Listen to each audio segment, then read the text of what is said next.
Because, I mean, what, like, you're, okay, somebody writes a script, right? But, like, you're taking Mhm. something and, like, making a visual.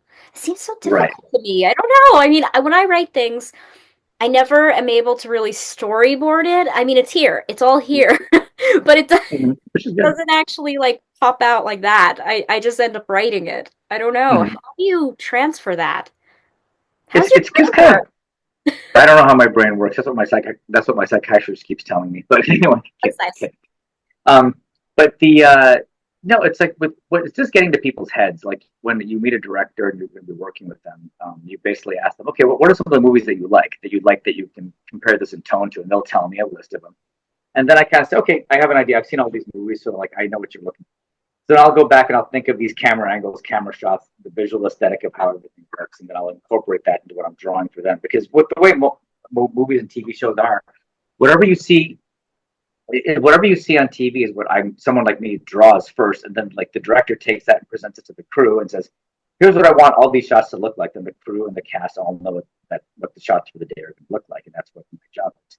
So when you're working with different directors, you learn a bunch of different directing styles. So it's almost like going to a free film school. It's great. That's You learn a lot of stuff. And it's amazing. just a matter of being able to translate that, like what from the script to what you're going to see on the screen with Right. using camera angles, little notes of where the camera direction goes. It's basically doing like a big comic book only with camera direction. So that's basically how you visually translate the script onto what's going to go on the screen. You must be an amazing director. I'm okay. I'm still. Oh, thank you for saying so. I'm still getting the hang of it, but it's fun. It's totally challenging trying to see whatever you draw, getting it up But onto screen. you must be insane because I mean you're thinking of every aspect of something. You're not just thinking of like a 2D thing. I mean this like is crazy.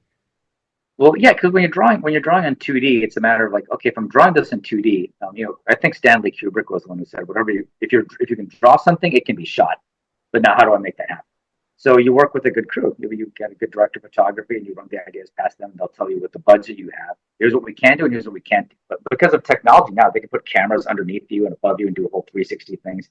So you can pretty much shoot like anything if you just kind of plan it out and make a nice game plan. Like that's what a storyboard is. It's a template.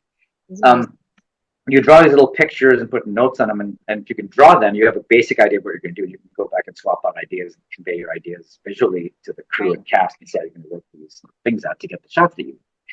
So it's a good skill to have, but like really, it's a matter of the director working with the director of photography and like the art director, production designer to make all these things kind of make it all kind of come together so they can get it to move very smoothly on the screen. Right. I know before we talked you were talking a little bit about like traveling. So where are you going? Well, like things in the U.S. right now are so crazy with shooting. Like Georgia was a pretty big place to shoot stuff. Now everything's just been with all the strikes. Like we literally went from the pandemic into the strikes, and just everything's been like a nightmare with everything.